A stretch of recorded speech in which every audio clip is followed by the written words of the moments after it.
If you are encountering the invalid parameter error on Instagram, it typically indicates a problem with the app or its communication with Instagram's servers.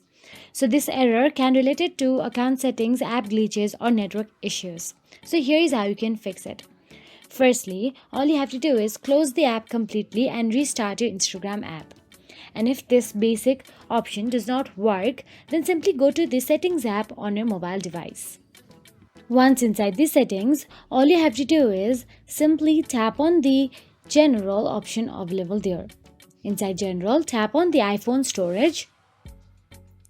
Once inside iPhone storage, scroll down and look for the Instagram. Then tap on the upload app option available there and confirm the uploading the Instagram app.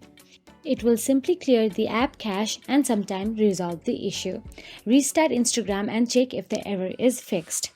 If this also does not work, then ensure your device is connected to a stable internet connection. If the issue persists, try restarting your router or phone to fix any network issues.